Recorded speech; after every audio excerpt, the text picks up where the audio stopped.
Hello दोस्तों, आपका UPSSC first shift का जो पेपर है दोस्तों, उसका हम इसमें एनालिसिस देखेंगे और जो है सभी का उत्तर आपको जल्दी से एक एक करके बता देते हैं। और दोस्तों जितना भी जो है इसको हम शॉर्ट वीडियो में आपको दिखा देते हैं। जैसे देखिए, आपका पहला प्रश्न था।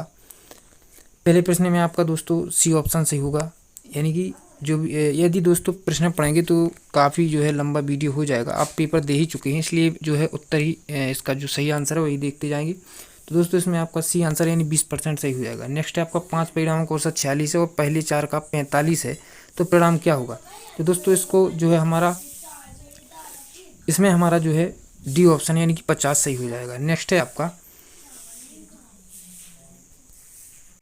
तीसरे प्रश्न में जो संख्याएं दी गई हैं दोस्तों, उसका आंसर आपका देखिए सी ऑप्शन है यानी 14.26 होगा। नेक्स्ट है आपका पादप कोशिकाएं भित्ति निम्नलिखित में से किससे बनी होती है? तो दोस्तों यह आपको बताना है यह किससे बनी होती है दोस्तों, तो यह सेल्यूलोज की बनी होती है। नेक्स्ट है आपका कि जो भी प्रश्न आपको दिया गया है उसका देखिए जो संख्या है उसका आपका तीसरा ऑप्शन यानी कि बी यानी दूसरा ऑप्शन सही हो जाएगा। और फिर दोस्तों नेक्स्ट प्रश्न का आपका तीसरा ऑप्शन ठीक जो है सही हो जाएगा। फिर देखिए आपका सातवां प्रश्न है कि निम्नलिखित में से सही विलोम युग्म चुनना है। तो दोस्तों देखिए सही क्या होगा, तो आपका नूतन और पुरातन होगा, बाकी जो है वो गलत होंगे। फिर देखिए नेक्स्ट है आपका कि ख्याली पुलाव पकाना, इसका सही अर्थ क्या है दोस्तों? असंभव बातों की कल्पना करना, ये आपका सही हो जाएगा। महर्षि शब्द का सही संधि विच्छेद क्या होगा दोस्तों? तो महर्षि आपका जो है सही हो जाएगा। नेक्स्ट आपका है कि विकल्प में से सही युग्म को चुनना है। तो दोस्तों इसी प्रकार का फिर से प्रश्न आया है। तो इसमें से दोस्तों देखिए यहाँ पे अनिल का होता है हवा, अनल का होता है आग, तो दोस्तों यह सही है। अंश हिस्सा कंधा, यह भी सही है। अपेक्षा उपेक्षा, यह भी सही है। दोस्तों यह फोर्थ ऑप्शन आपका गलत हो जाएगा। फिर देखिए किसी भी विकल्प में जो है सभी शब्द परस्पर पर्यायवाची हैं, तो आपको इसमें से छांटना था, तो ये ऑप्शन आपका सही हो जाता। फिर देखिए इस प्रकार से जो आपका पैसेज आया था जो है अंग्रेजी का, इसमें आपका दोस्तों 12वां जो प्रश्न था, इसमें देखिए कि बाज the Coraline brothers and outdoor type, तो दोस्तों इसी में से आपको इसमें छांटना था। तो दोस्तों इसमें से आपका नो यानी कि नहीं आपका सही हो जाता। फिर देखिए नेक्स्ट प्रश्न है आपका कि भाई वेयर द स्क्वेड्स कलेक्ट, तो दोस्तों इसमें आपका फोर बैटिंग सही हो जाता। एक महिला की ओर इशारा करते हुए नीलेश ने कहा कि वह मेरी पत्नी के दादा की इकलौती संतान, तो दोस्तों दादा की इकलौती संतान की इकलौती बेटी, तो दोस्तों इनकी पत्नी के दादा यानी कि जो उनके ससुर के पिताजी हुई, उनकी इकलौती संतान की पुत्री कौन होगी दोस्तों? तो पत्नी आपका जो है सही हो जाएगा। नेक्स्ट आपका है कि असंगत लागत यानी कि असंगत अलग करें, तो दोस्तों इसमें आपका 100 यानी सही हो जाएगा ए ऑप्शन। नेक्स्ट है 1 जनवरी 2006 को रविवार था, तो 1 जनवरी 2010 को क्या होगा? तो दोस्तों इसमें आपका शुक्रवार सही हो जाएगा। नेक्स्ट आपका है कि गिव द सिनोनिम्स आपको बताना है इसमें, तो दोस्तों इनकम्प्लीट आपका सही हो जाएगा। नेक्स्ट आपको एंटोनिम्स बताना था, तो डिसअपॉइंटेड का उल्टा क्या होता है दोस्तों? सेटिस्फाइड, यानी डिसअपॉइंटेड को होता है निराशा, इसका मतलब होता है संतुष्टि। फिर देखिए give the one word substitute, इन सबके लिए आपको एक वर्ड बताना है, तो दोस्तों इसमें आपका ये ऑप्शन सही हो जाता। फिर देखिए दोस्तों रीजनिंग से आपके अल्फ़ाबेट से प्रश्न बने हैं, जैसे कि इसको इस प्रकार के रूप में लिखा जाता है, तो इसको कैसा लिखा जाएगा दोस्तों? आपका ये ऑप्शन सही हो जाता। नेक्स्ट इस प्रकार का दिया गया है कि निष्कर्ष निकालिए कि निष्कर्षों में पढ़ें, फिर तय करें कि निष्कर्षों में कौन सा निष्कर्ष सामान्य रूप से तथ्यों को ज्ञात करता है। तो दोस्तों देखिए इसमें से आपको चयन करना था कि सभी किताबें पेपर हैं, कुछ पेपर जर्नल, कुछ जर्नल कैलेंडर हैं, तो इसमें से दोस्तों आपका इनमें से कोई नहीं सही आंसर हो जाता। इस प्रकार से दोस्तों नेक्स्ट प्रश्न देखेंगे आपका। नेक्स्ट है कि अगस्त 2022 में भारत की पहली अंडर वाटर मेट्रो का उद्घाटन निम्नलिखित में किस शहर में किया गया? तो दोस्तों पुणे आपका सही हो जाता है यहाँ पे। फिर देखिए नेक्स्ट निम्नलिखित में किस देश के मनोवैज्ञानिक ने पहला कृत्रिम भ्रूण तैयार किया है? तो दोस्तों इजराइल आपका सही हो जाएगा। नेक्स्ट है आपका प्रधानमंत्री नरेंद्र मोदी ने निम्नलिखित में से किस राज्य में IIBX India international bullion exchange launch किया है? तो दोस्तों गुजरात आपका सही हो जाता है। तो नेक्स्ट निम्नलिखित में से किस देश ने अगस्त 2022 में ताइवान के आसपास अपना अब तक का सबसे बड़ा सैन्य अभ्यास किया था? तो दोस्तों चीन आपका यहाँ पे सही हो जाता है। नेक्स्ट है कि भारतीय सेना ने जुलाई 2022 में कौन सा नामक एक अखिल भारतीय उपग्रह जो है संचार अभ्यास आयोजित किया था? दोस्तों स्काई लाइट आपका सही हो जाता है। फिर देखिए नेक्स्ट है भारत के किन दो शहरों के बीच जो है आकाशा एयर की पहली उड़ान का उद्घाटन किया गया? तो मुंबई से अहमदाबाद, यानी सी ऑप्शन आपका फिर सही हो जाता है।